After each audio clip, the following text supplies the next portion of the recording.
우리 5월이 되면 항상 주제 설교를 할 수밖에 없어요. 가정의 달 맞이해서 이렇게 자녀에 대해서, 또 부모에 대해서, 또 부부에 대해서, 또 오늘은 스승의 날 교사주일을 맞이해서 또 교사에 대해서 주제 설교를 할 수밖에 없는데, 매번 같은 주제로 설교한다는 게 여간 힘든 게 아닙니다.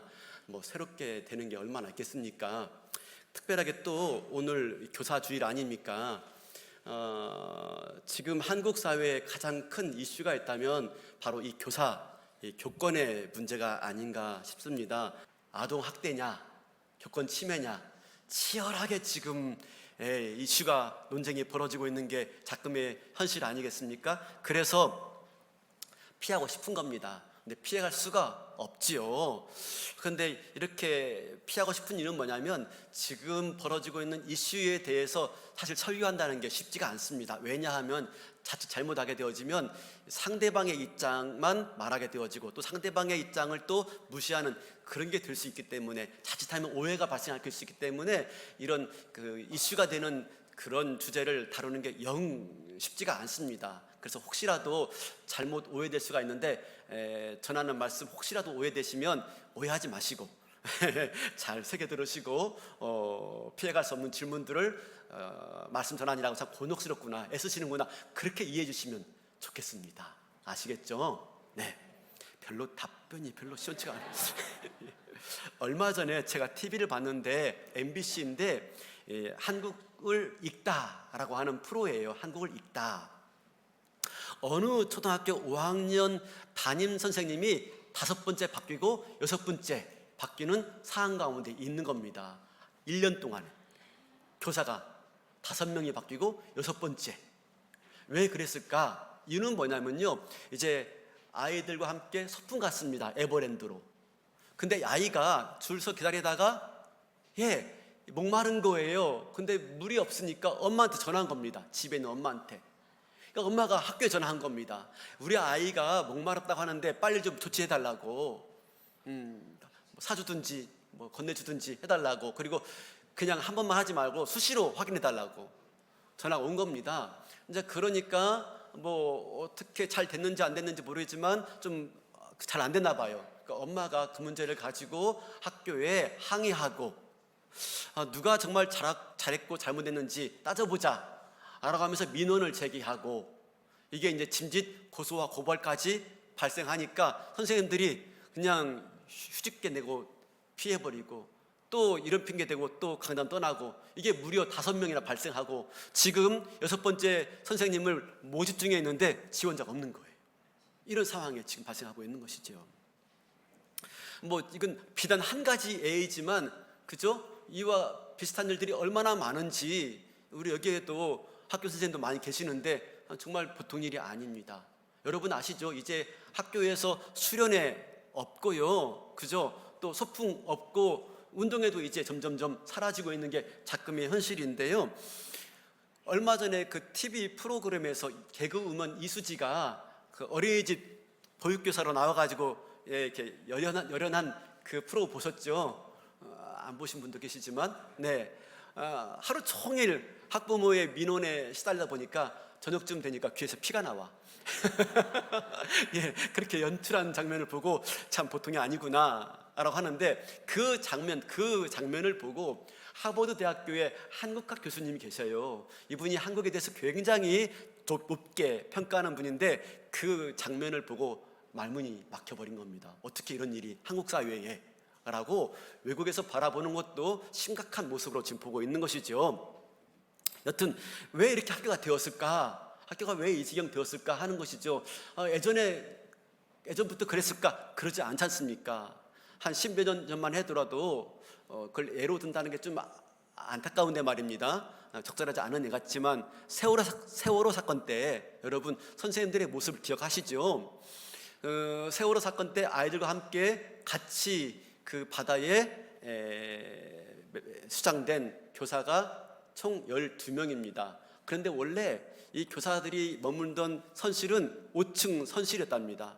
5층 선실은 금방 피신하기 좋은 장소이지만, 세월호가 침몰할 때 아이들과 함께 있겠다고, 학생들과 함께 있겠다고 선생님들이 4층 선실로 내려간 거예요. 끝까지 함께 있겠다고. 그 바람에 같이 그렇게 12명의 선생님들이 유명을 달리한 것이죠.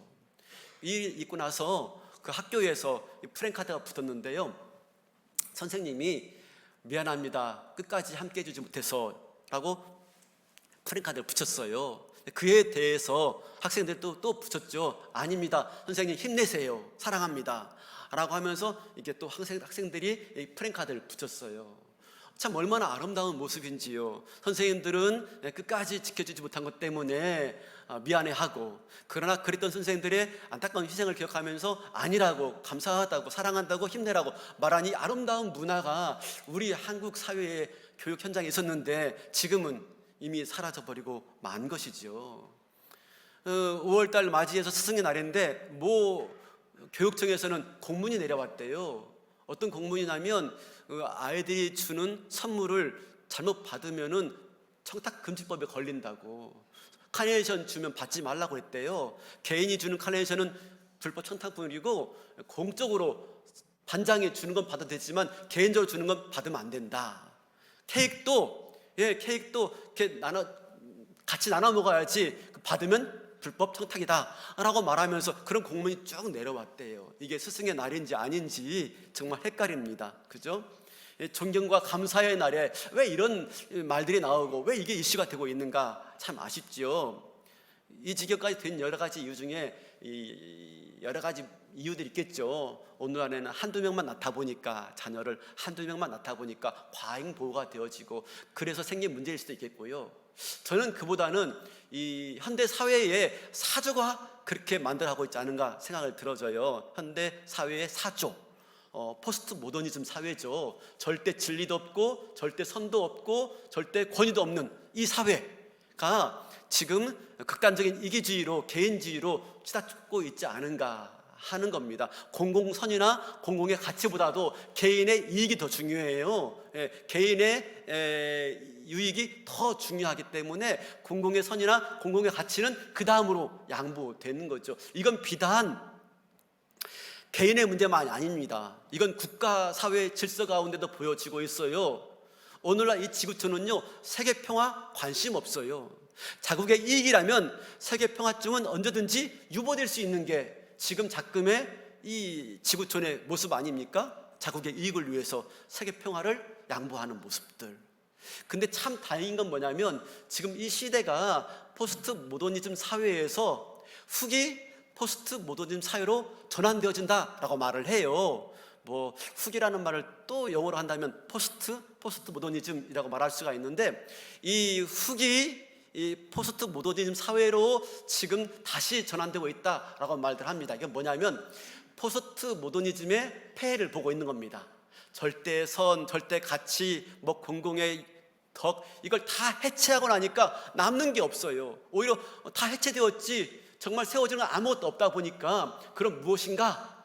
라고 하면서 거기에 대한 반성으로 그래도 뭔가는 있어야 하지 않겠는가, 그래도 뭔가 절대적인 기준이 있어야 하지 않겠는가 하면서 찾고 있는 게 뭐냐면 공공성, 공동체, 영성, 이것들을 다시 추구하는 그런 시대로 들어서고 있다라고 말합니다. 영성, 공공성을 말하고 있는 것이죠. 그런 차원에서 오히려 이 시대에 진리가 될 수가 있고 답을 줄 수 있는 게 저는 기독교에 있지 않은가 생각이 들어요. 그래서 우리 기독교가 다시 한번 이런 문제에 대해서 이 시대에 답이 되어야 되고 이 시대에 바른 길을 제시할 수 있는 또 하나의 척도가 되지 않겠는가 하는 차원입니다. 그런 차원에서 오늘 우리가 이 교사의 날에 대해서, 교사에 대해서 말씀을 나누고 싶고요.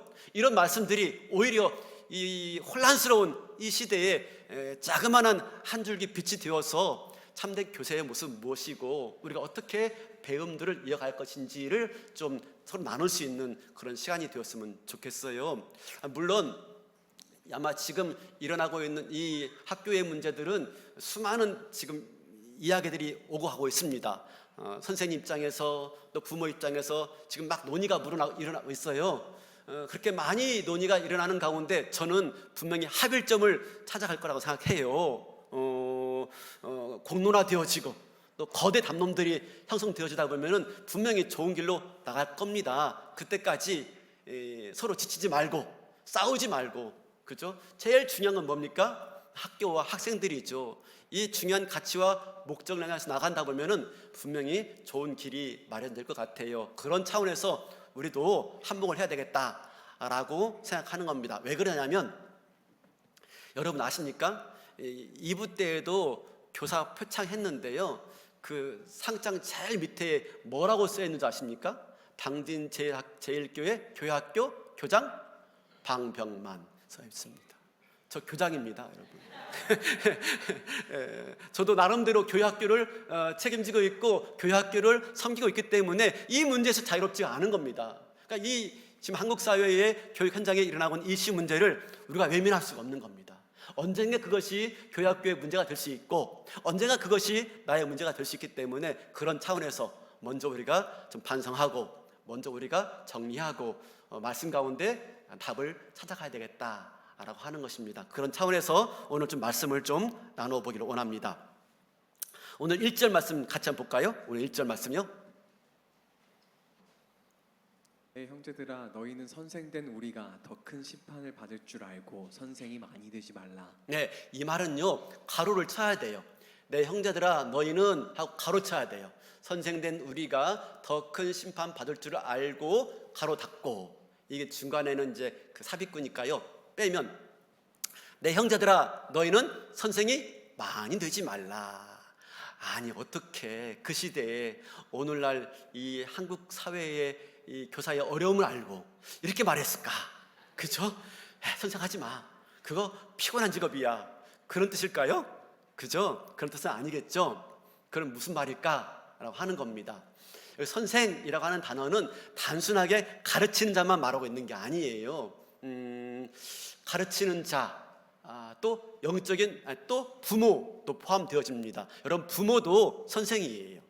부모도 사실은 가정이라고 하는 작은 교회, 가정도 작은 교회거든요. 그러니까 가정이라고 하는 작은 교회의 교사입니다. 그래서 부모도 교사예요. 영적 스승이다라고 하는 말인 것입니다. 이런 말이 있어요. 가정의 자녀는 이미 얻은 영혼이 아니라 얻어야 될 영혼이다라고 합니다. 별로 이렇게 감동을 안 하시는 것 같은데 어제 말씀을 준비하는데 제 아내가 알려준 말이라서 좀 써먹어 봤어요. 우리 자녀들은요 이미 얻은 영혼이 아니래요. 뭐래요? 얻어야 될 영혼이란 말입니다. 이게 무슨 말입니까? 믿는 집안에서 태어났다고 해서 그들의 구원은 따놓은 당상이 아니란 말입니다. 언제든지 잃어버릴 수가 있고, 그래서 영적 스승으로서의 역할들을 다 하지 않는다면은 마침내 그 자녀를 잃어버릴 것이다 라는 말입니다. 그래서 뭐라고요? 네, 우리 가정의 자녀는 이미 얻은 영혼이 아니라 얻어야 될 영혼이다. 그렇기 때문에 영적 스승 역할들을 감당해야 된다라고 하는 말인 것입니다. 그렇기 때문에 오늘 이 말씀은 교회학교 교사이든지 가정의 부모이든지 우리 모두가 다 드려야 될 말씀인 것입니다. 모두가 다 가르치는 자리에 있고 또 그렇게 섬기고 있기 때문에 그렇습니다. 그런데 선생이 많이 되지 말래요. 그 이유가 무엇일까? 라고 하는 것입니다. 그 이유가 무엇인지 2절 말씀 보겠습니다. 2절. 우리가 다 실수가 많으니 만일 말에 실수가 없는 자라면 곧 온전한 사람이라. 네, 예. 왜 많이 선생이 되지 말라고 말합니까? 그 이유는 뭐라고 말하죠? 말에 실수가 많으니까. 여러분 가르치는 사람은 주로 말로 가르쳐요. 행동도 가르치지만 주로 말로 가르친단 말입니다. 목사도 가르치는 사람이에요. 그죠? 그러다 보니까 여기서 지금 누구만 말하고 있죠? 저만 말하고 있어요. 그죠? 여러분들 별로 말 안 해요. 아멘 하면 고작 할까? 그죠? 저만 말합니다. 말이 많아요.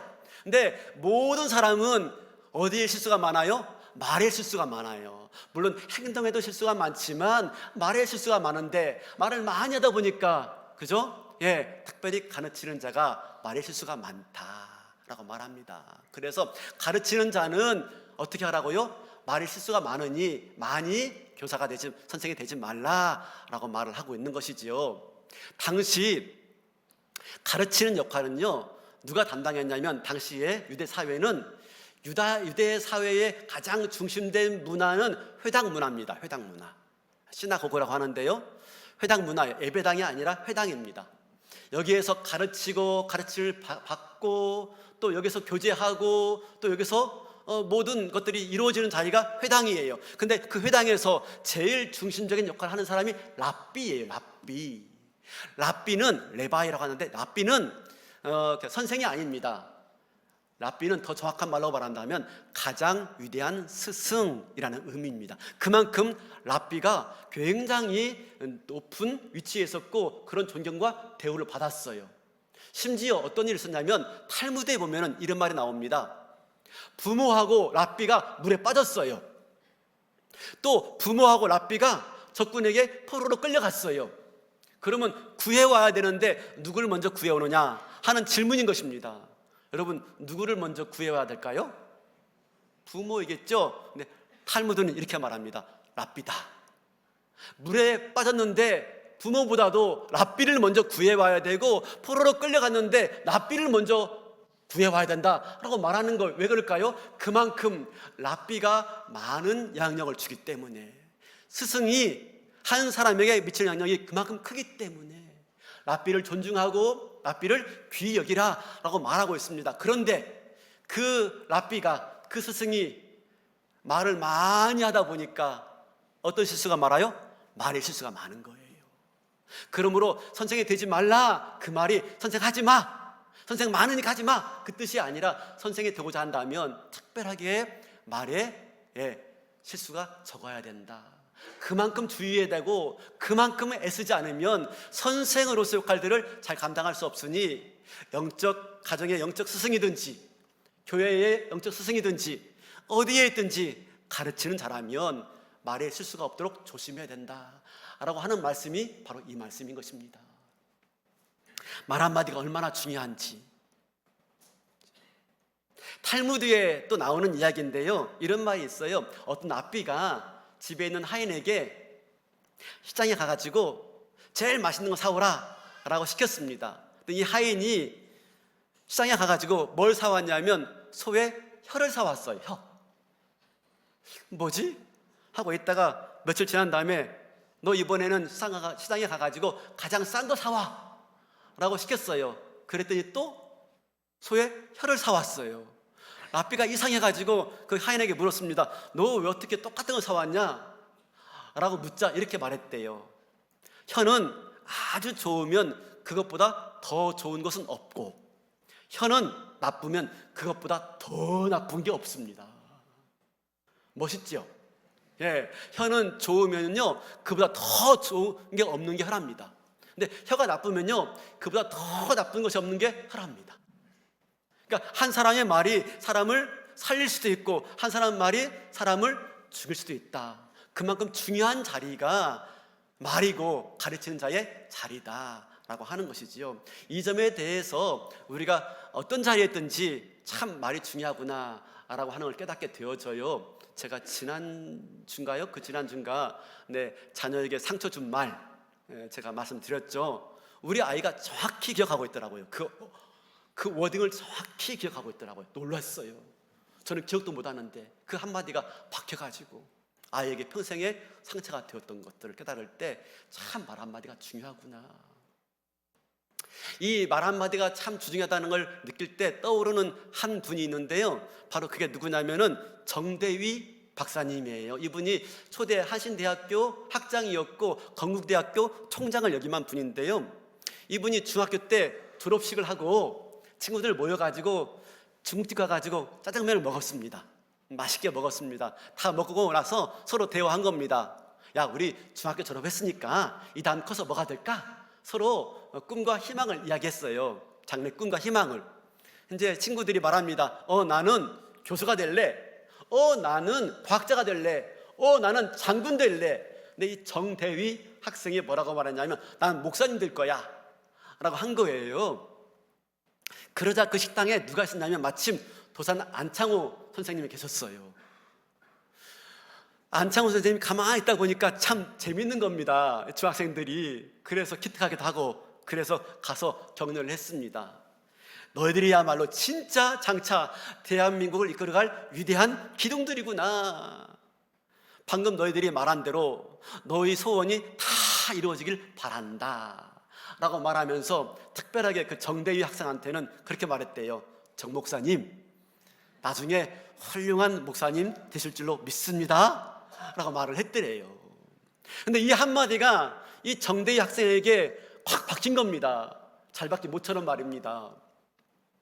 고등학교 올라가고 대학 진학했지만 힘들고 어려운 시간 많았죠. 잘못된 길로 갈 수 있었고 그냥 그렇게 인생을 포기할 뻔했는데 그때마다 그 말씀이 떠오른 겁니다. 정 목사님, 훌륭한 목사님 될 줄로 믿습니다. 이 말씀이 떠오르는 거예요. 그래서 그 말씀을 붙잡고 다시 마음을 잡고 그 말씀 붙잡고 다시 일어나고, 그래서 마침내 그분이 그 시간들을 다 견뎌내가지고 한신대학교에 학장되어지고 마침내 건국대학교의 총장이 되었다라고 하는 자기 고백적인 일화를 제가 듣게 되었습니다.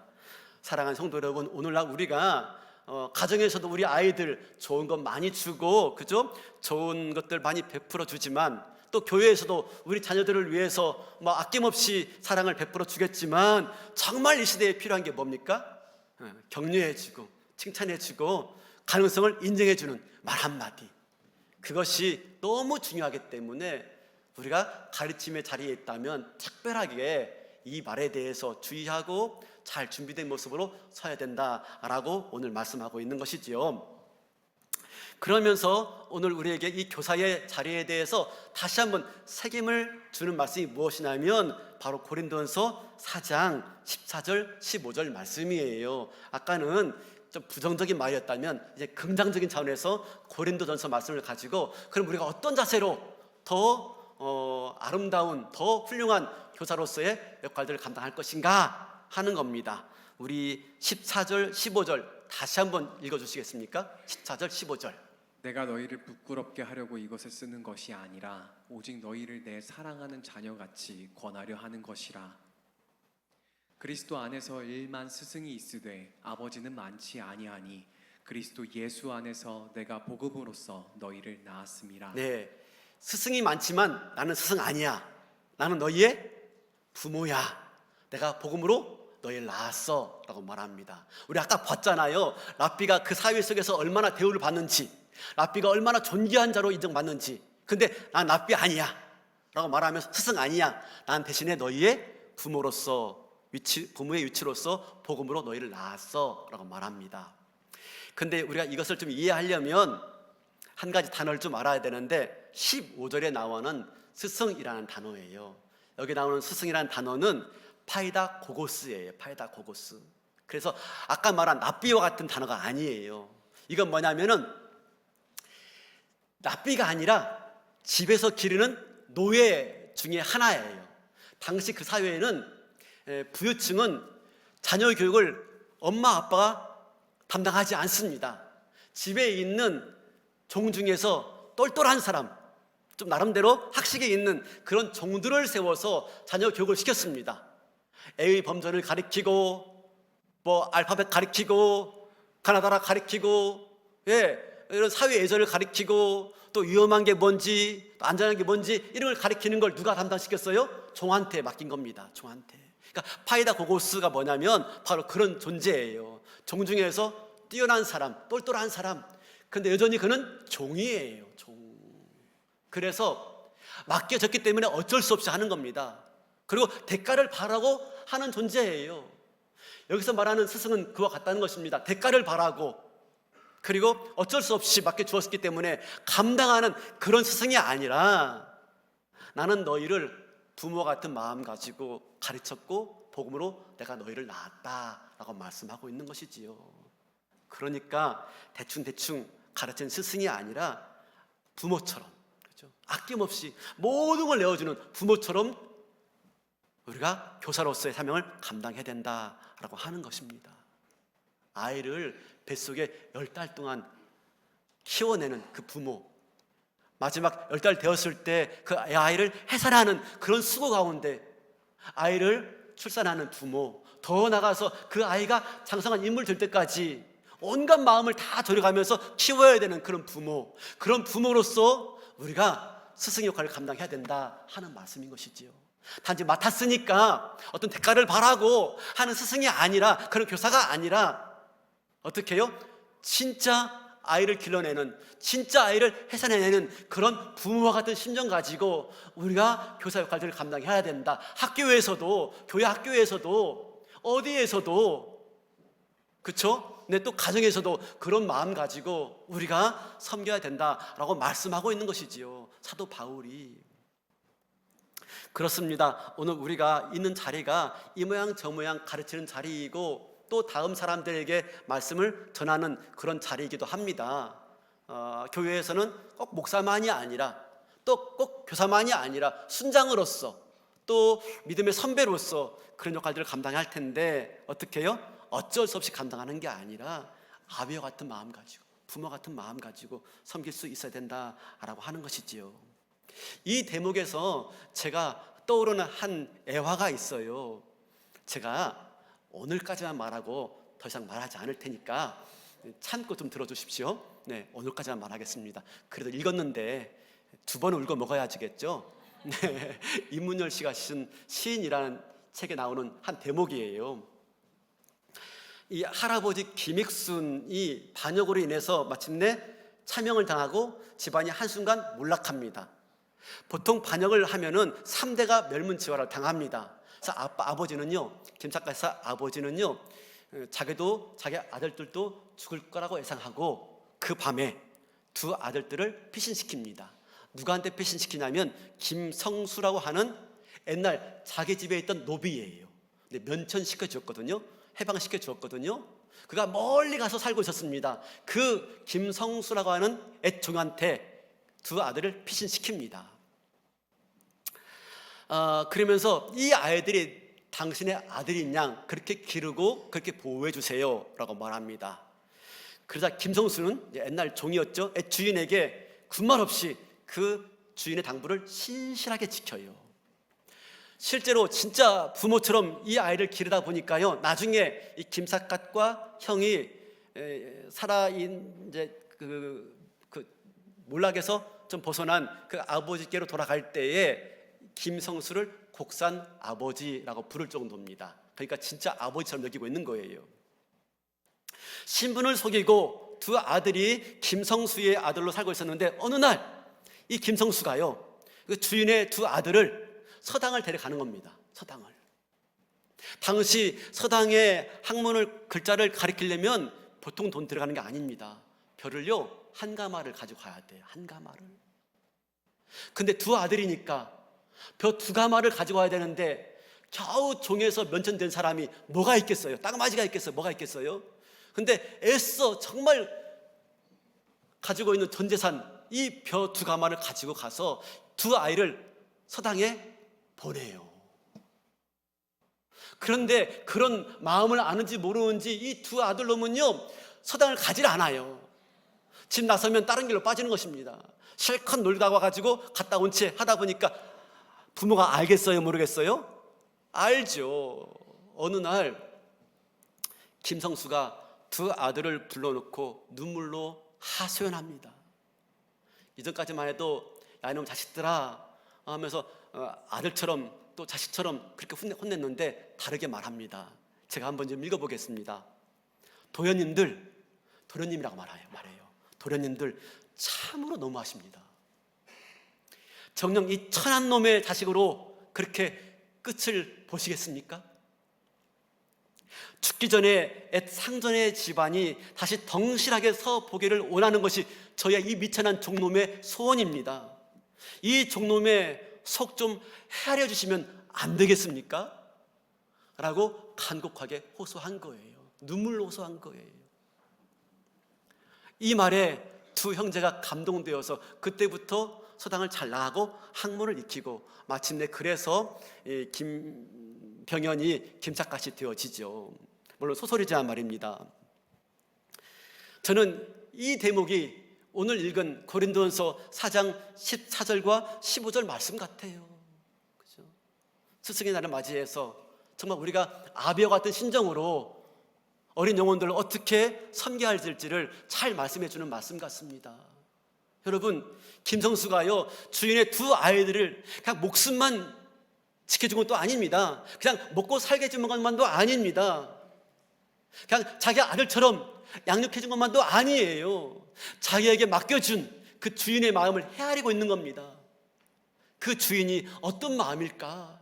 그냥 이렇게 쌍놈의 아들로 자라길 바라는 것일까? 아니면 이 아들이 장성해서 마침내 이 몰락한 가문을 다시 이렇게 세울 수 있는 그런 사대부로 성장하길 바라는 마음일까? 그 마음을 헤아려서 마침내 그 아들들을 벼 두 가마지를 가지고 가서 서당에 보내고 있는 거예요.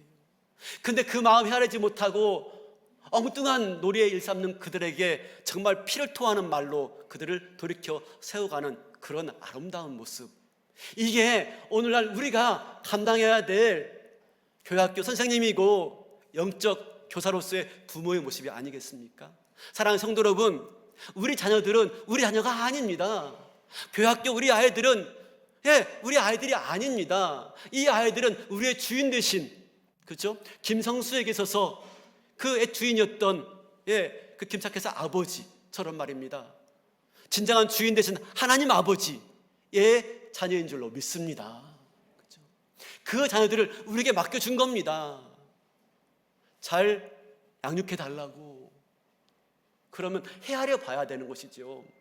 어떻게 하는 것이 우리를 아이를 잘 양육하는 것인지, 나에게 맡겨준 하늘 아버지의, 하늘 주인의 뜻을 어떻게 잘 헤아려서 양육하는 것이 진정한 양육인지를 잘 헤아려야 되는 것이죠. 이 땅 가운데 잃어버렸던 하나님 나라의 주인공들로 다시 세워나기 위해서 우리 어린 영혼들을 양육하고 기르고 가르쳐야 하지 않겠습니까? 그냥 세상 사람과 똑같은 모습으로 자기 하나 먹고 살아가는 그런 인생이 아니라 하나님의 잃어버린 그 하나님 나라의 영광을 위해서 다시 한번 이 땅을 새롭게 만들어야 될 하나님의 그 귀한 일꾼들로 세워내기 위해서 그런 마음 가지고 우리가 아이들을, 우리에게 맡긴 영혼들을, 우리 자녀들을 기르고 양육할 것을 오늘 본문에서 말씀하고 있는 줄로 믿습니다. 나중에 그 김사켓의 아버지가 겨우 목숨 부지하고요, 멸문지화는 피하고 돌아옵니다. 그 종한테 와서 아들을 찾아갑니다. 찾아갈 때 은전을 가지고 와요. 은전을요. 그리고 너무 고맙다고, 그동안 잘 양육해서 고맙다고 라고 은전을 갖다 줍니다. 근데 김성수는 그걸 받지 않아요. 거부해요. 왜 거부해요? 주인께서 나를 면천시켜주는 것만으로도 감사한데 내가 이렇게 한 것은 아무것도 아닙니다. 주인의 은혜에 보답한다면 이건 보답도 아닙니다 하면서 아무것도 아닙니다 라고 하면서 그 은전을 거부해요. 제가 여기서 한 가지를 깨달았습니다. 우리가 그렇게 아비의 심정으로 하나님이 맡겨준 그 영혼들을 아비의 심정으로 양육하고 교육하고 가르치기 위해서 제일 중요한 것은 먼저 부모인 우리가, 선생인 우리가, 가르치는 자에 있는 우리가 하나님의 은혜 앞에 서야 되겠구나 하는 겁니다. 십자가 앞에 서야 되겠구나 하는 겁니다. 십자가 앞에서 구원의 은혜를 알아야 되는 것이죠. 십자가 앞에서 내가 하나님의 사랑에 내가 압도돼야 되는 것이죠. 우리가 누구였습니까? 사단의 종이었습니다. 사단의 노예였습니다. 늘 죽음의 그 두려움 가운데 헤매던 우리들을 예수님께서 오셔서 우리를 해방시켜 주었습니다. 종에서 노예에서 해방시켜 주었어요.